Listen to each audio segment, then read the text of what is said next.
¿Los costeños son más blancos que los serranos? Más de una vez se ha sostenido en Ecuador, y basados exclusivamente en mitos racistas sin sustento científico, que la diferencia étnica entre las regiones del país es abismal, y, por tanto, cierran esta clase de discursos con el absurdo de que ciertas ciudades o regiones son de alguna manera superiores a otras por una mayor presencia de raza blanca. Sin embargo, a la luz de estudios genéticos realizados desde hace aproximadamente una década, aquella falacia no puede sostenerse ante la realidad de un país mestizo, y con una diferencia mínima entre las dos regiones que más se disputan por aquella ridícula idea.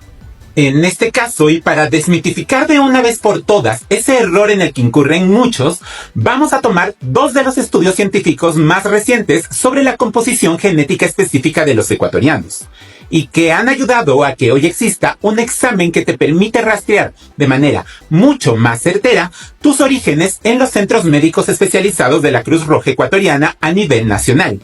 que son los que yo me hice en un video anterior y que puedes encontrar en este mismo perfil con la explicación para que te los hagas tú también. Estos artículos puedes encontrarlos en las revistas Ciencia Forense Internacional y Nature, cuyos enlaces te los dejo en el artículo respectivo de la Enciclopedia Ecuatorial. Y sin más preámbulos, vamos a hablar de historia, esta vez de historia genética. Con una muestra importante de material genético recogido en distintas zonas del Ecuador, varios científicos genetistas y laboratoristas, algunos de ellos asociados a la Cruz Roja Ecuatoriana, lograron descifrar entre 2018 y 2019 la composición genética de los habitantes del país, su distribución y, sobre todo, romper el mito racista entre regiones. La conclusión a la que se llegó es que, a menos que desciendas de dos padres llegados de otro continente y sin mezclas previas, el ecuatoriano de todas partes del país es abrumadoramente mestizo en su mayoría, con tres componentes muy marcados en todos de nativo americano, europeo y africano. De hecho, la información genética predominante en todas las regiones del país es la nativo americana, llegando al 59,6% a nivel nacional.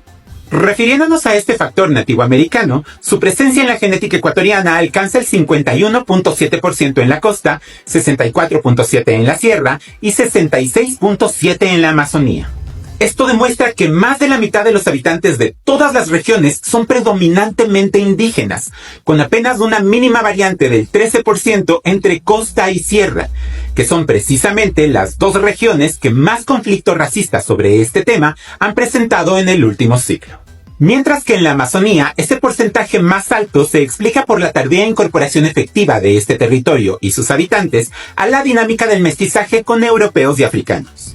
Y en este punto seguro te preguntas cómo es posible que en la costa tengan tan alto porcentaje de ascendencia indígena si no existen comunidades de los mismos como en la sierra.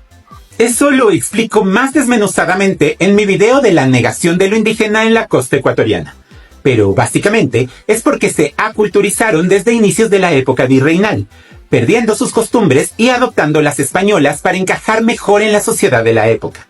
Y hoy se asumen incluso como mestizos, aunque en realidad no lo sean. Sin embargo, desde la misma academia actualmente existen proyectos de recuperación identitaria muy exitosos en las provincias de Santa Elena y Manabí. Ahora, volviendo al tema de los estudios, estos señalan también que el segundo componente con más presencia genética entre los ecuatorianos es el europeo, que llegó a partir de la época virreinal, incluso en población predominantemente afro o indígena, aunque a nivel nacional se ubica apenas en el 28,8%. Este factor europeo alcanza el 32% en la costa, 26,8% en la sierra y 25,7% en la Amazonía. Nuevamente, la mínima diferencia de apenas 6% destruye el mito racista entre costeños y serranos, y en este caso particular, incluso con los amazónicos. Finalmente, el tercer componente predominante en la genética de los ecuatorianos es el africano, fruto de los esclavos llegados durante la época virreinal y los trabajadores jamaiquinos que construyeron el ferrocarril a finales del siglo XIX. Y es que si bien la opinión popular asume que este factor africano es exclusivo de los esmeraldeños, imbabureños del Valle del Chota y algunos guayacenses, la realidad arrojada por estos estudios es que todos tenemos en nuestros genes ascendencia africana, aunque nuestros rasgos étnicos no lo demuestren a simple vista. A nivel nacional, esta alcanza el 11,6%, siendo la más alta en la costa con 16,3%, 8.5% en la sierra y 7.6% en la Amazonía.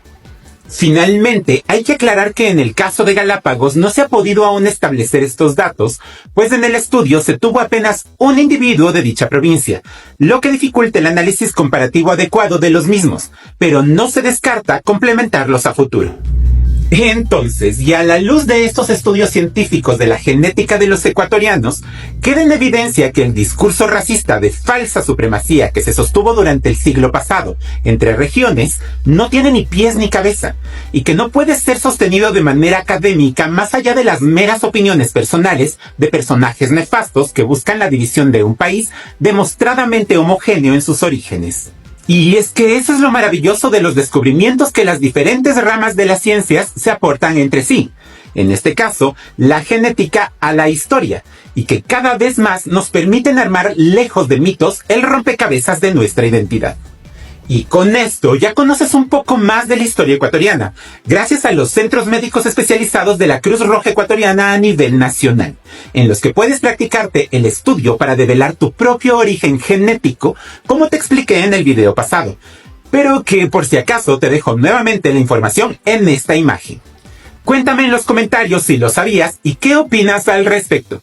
Y conmigo nos vemos en un próximo video. Un saludo para todos.